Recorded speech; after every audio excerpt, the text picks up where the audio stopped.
Mr. Lee Jang-kyun, His Excellency Ambassador of Korea to Bangladesh, আমাদের এখানে সম্মানিত জেলা প্রশাসক উপস্থিত, আমার সাথে আগত আইসিটি বিভাগের অতিরিক্ত সচিব বিকর্ণ কুমার ঘোষ এবং ফেয়ার গ্রুপের চেয়ারম্যান মাহবুব ভাই এবং স্যামসাংয়ের ম্যানেজিং ডিরেক্টর বাংলাদেশে এবং উপস্থিত ইভ্যালির চেয়ারম্যান সিইও এবং সাংবাদিক বন্ধুগণ, সবাইকে আমার আন্তরিক সালাম, শুভেচ্ছা, আসসালামু আলাইকুম এবং অন্যান্য ধর্মাবলম্বী যারা আছেন তাদের প্রতি আদাব। আজকে আমরা খুবই আনন্দিত যে ফেয়ার গ্রুপ স্যামসাংয়ের পার্টনার হিসেবে বাংলাদেশের 50 বছর যখন আমরা পূর্ণ করেছি, যখন আমরা সেলিব্রেট করছি, যখন আমরা জাতির পিতা বঙ্গবন্ধু শেখ মুজিবুর রহমানের জন্ম শতবর্ষকে উদযাপন করছি, ঠিক সেই 2021 সাল যখন আমরা ডিজিটাল বাংলাদেশ ভিশন রূপকল্প পূর্ণ করার বছরে পদার্পণ করেছি, ঠিক সেই মুহূর্তে এই বছরের শুরুতেই এই প্যান্ডেমিকের সময়ে যেই সাহসী পদক্ষেপটি নিয়েছে, ফেয়ার গ্রুপকে আমি এর জন্য ধন্যবাদ দিচ্ছি এবং স্যামসাংকে আমি আন্তরিকভাবে কৃতজ্ঞতা জানাচ্ছি যে মেড ইন বাংলাদেশ প্রোডাক্ট আমাদের ফেয়ার গ্রুপ এবং স্যামসাংয়ের উদ্যোগে আমরা আজকে উদ্বোধন করতে পারলাম। এবং যেই প্রোডাক্টটি আমরা উদ্বোধন করলাম, এয়ার কন্ডিশনার, এটি কিন্তু একটু হাই এন্ডের একটা ইলেকট্রনিক পণ্য। এই ধরনের ইলেকট্রনিক্স সামগ্রী বাংলাদেশের যেভাবে চাহিদা বৃদ্ধি পাচ্ছে, মাননীয় প্রধানমন্ত্রী জননেত্রী শেখ হাসিনার নেতৃত্বে গত 12 বছরে বাংলাদেশ যে নিম্ন মধ্যম আয়ের একটি মর্যাদাশীল দেশে পরিণত হয়েছে এবং প্রতি বছর আমাদের যেই মধ্যম আয়ের মানুষের সংখ্যা বাড়ছে, তাতে করে এই মুহূর্তে বাংলাদেশে 5 কোটি মধ্যম আয়ের পরিবার রয়েছে, জনসাধারণ রয়েছে, যাদের কিন্তু আধুনিক পণ্য দরকার, স্মার্টফোন দরকার, স্মার্ট টেলিভিশন দরকার, এয়ার কন্ডিশনার দরকার, রেফ্রিজারেটর দরকার। এগুলো যদি আমাদের বিদেশ থেকে আনতে হতো তাহলে বিলিয়ন বিলিয়ন ডলার আমাদের কিন্তু দেশের মুদ্রা বিদেশে চলে যেত, আমাদের কর্মসংস্থানের সুযোগ সৃষ্টি হতো না।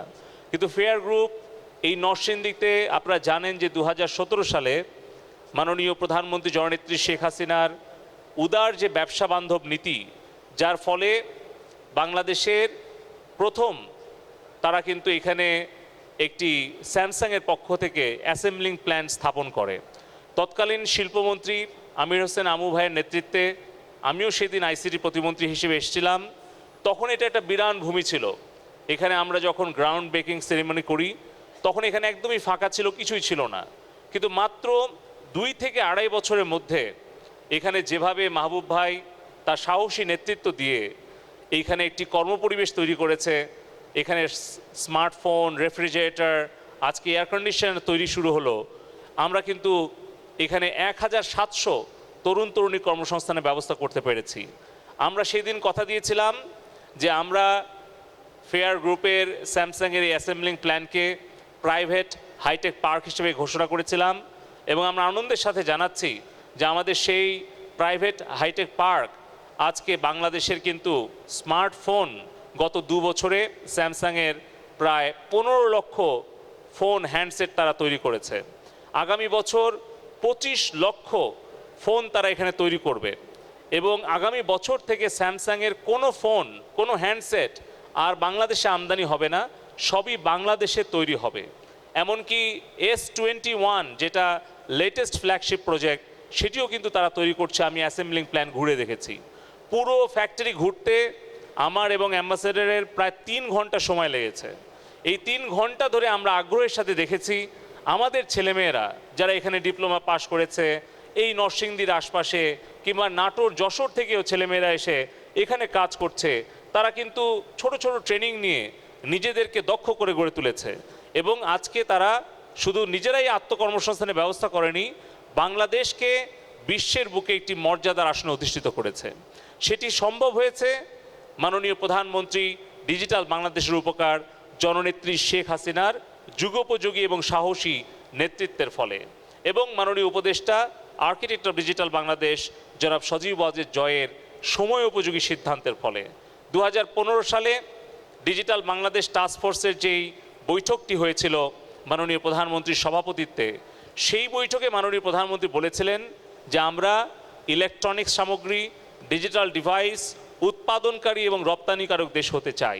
তার জন্য যা কিছু করা প্রয়োজন সেগুলো করতে হবে। আমরা কিন্তু মাননীয় উপদেষ্টা জনাব সজীব ওয়াজেদ জয় ভাইয়ের নেতৃত্বে আমরা সেই নীতিগত পরিবর্তনগুলো করেছিলাম।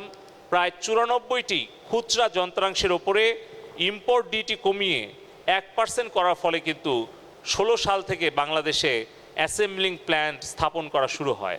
আজকে আমরা ম্যানুফ্যাকচারিং প্ল্যান্টের দিকে যাচ্ছি। আমরা আশা করছি যে আগামী 2-1 বছরের মধ্যেই স্যামসাংয়ের product, refrigerator, air conditioner, smartphone শুধু বাংলাদেশে তৈরি হবে না, বিদেশে রপ্তানি শুরু হবে। আমরা আমদানিকারক দেশ থেকে যেভাবে উৎপাদনকারী দেশে পরিণত হয়েছি, আমরা অল্প দিনের মধ্যেই বিশ্বের কাছে ডিজিটাল ডিভাইস রপ্তানিকারক দেশে পরিণত হব ইনশাআল্লাহ। সে আশা ব্যক্ত করে আমার বক্তব্য এখানেই শেষ করছি। সবাইকে ধন্যবাদ। মুজিব বর্ষে আমাদের অঙ্গীকার, প্রযুক্তি এগিয়ে যাওয়ার হাতিয়ার। জয় বাংলা, জয় বঙ্গবন্ধু।